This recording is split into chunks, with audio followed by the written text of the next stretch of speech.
ကဲညီကိုရအောင်မင်္ဂလာပါကျွန်တော်တို့ဒီမင်းညတော့ဒါကစားခဲ့တဲ့ဒါကျွန်တော်တို့ဒါအင်္ဂလန်နဲ့ဒါကျွန်တော်တို့ပြင်သစ်ကတော့ဒါအင်္ဂလန်ကဒါ6ဂိုး4ဂိုးဆိုပြီးတော့ဒါနိုင်ယူပြီးတော့သူတို့ဒါတတိယဆုကိုဒါရရှိသွားခဲ့ပြီဒါဒီနေ့ညမှာဆိုရင်လည်းဒါကျွန်တော်တို့ဒါအာဂျင်တီးနားနဲ့ဒါစပိန်တို့ကဒါထိပ်တိုက်ရှင်ပြိုင်ကစားတော့မှာဖြစ်တယ်ဒါဒီပွဲကဒါတော်လေးကြည့်ကောင်းမယ်ပွဲလို့လည်းပြောလို့ရတယ်ဘာဖြစ်လို့လဲဆိုကျွန်တော်အရင်ဗီဒီယိုကပြောခဲ့သလိုပဲ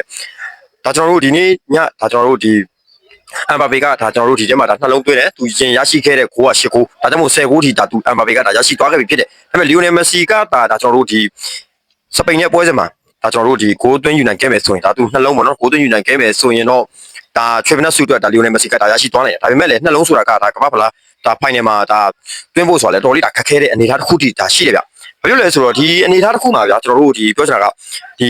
အမ်ဘာပေကဒါ10လုံးထိကိုကြီးအတွက်ဒါ10လုံးရှိသွားခဲ့ပြီလီယိုနယ်မက်ဆီက10လုံးဒါကြောင့်မလို့ဒီဖိုင်နယ်မှာဒါလီယိုနယ်မက်ဆီနှလုံးသွင်းမလားဆိုတာကတော့ကျွန်တော်တို့ဒါစိတ်ဝင်စားစရာဒါတစ်ခုတော့ဖြစ်ခဲ့တယ်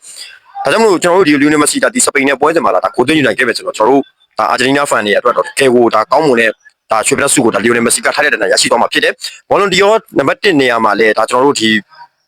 လီယိုနယ်မက်ဆီကပဲဒါနံပါတ်1နေရာကနေပြင်းနေတယ်ပြီးတော့ကျွန်တော်တို့ဒါစပိန်အသင်းကဒါဖလားရသွားမယ်ဆိုတော့ဒါရိုဒီတွက်လဲဒါကျွန်တော်တို့ဒီဘောလုံးဒီရောစုအတွက်ဒါရိုဒီကလည်းဒါကျွန်တော်တို့ဒီပါဝင်နေတယ်ပေါ့နော်ဒါလူငယ်အကောင်းဆုံးစုကတော့ဒါကျွန်တော်ဟိုဒီနေ့ကပြောခဲ့တယ်လို့ပဲဒါရင်ဗီဒီယိုကကျွန်တော်ပြောခဲ့တယ်လို့ပဲဒါကျွန်တော်လက်မိုင်းရမယ်နဲ့ဒါကိုပါစီကဒါရရှိဖို့တော်လေးဒါရေပန်းစာပြည့်ရရင်လည်းသူတို့ကဒါရရှိသွားမယ်လို့ထင်တယ်။ဘာဖြစ်လို့လဲဆိုတော့အာဂျင်တီးနားဘက်မှာကဒါကျွန်တော်တို့ဒီ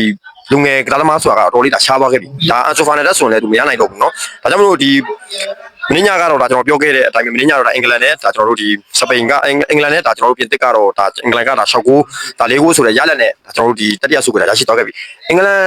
န်ရရှိတာတော့တကယ်ပြောပါလေဘာဖြစ်လို့လဲဆိုတော့အင်္ဂလန်ကဒါဖလားနဲ့ဝေးကွာနေရတဲ့ကြာပြီဒါသူတော်တော်လေးကိုတော့ကြာပြီပေါ့နော်ဒါသူတတိယရစေချင်တာလေဒါအားလုံးလဲဒါတတိယရရှိချင်မှာဘာဖြစ်လို့ကျွန်တော်တို့ဒါအန်တိုနီဂိုတွန်ဆိုလဲဒါကျွန်တော်တို့ဘာစီလိုနာအတွက်သူကဒါကျွန်တော်အာဂျင်တီးနားနဲ့ပွဲမှာလဲသူလုတ်ပြတာဂိုးသွင်းယူနိုင်ခဲ့တယ်ဒါပေမဲ့သူလီယိုနယ်မက်ဆီပါဝင်တဲ့ဒါအာဂျင်တီးနားကိုရှုံးနေခဲ့ပြီမဲ့သူကဒါတော်လေးဒါပျော်နေတဲ့နေရာတစ်ခုမှာရှိတယ်ဝမ်းသာတယ်ပေါ့နော်သူဒါကြောင့်မို့ကျွန်တော်တို့ဒီနေ့ညမှာဒါစပိန်နဲ့ဒါအာဂျင်တီးနားဘယ်သူနိုင်မလဲဆိုတော့ကျွန်တော်ရဲ့ comment အောက်မှာဒါဝင်ရောက်ပြီးရေးပေးခဲ့ကြပါဦးခင်ဗျာအားလုံးပဲ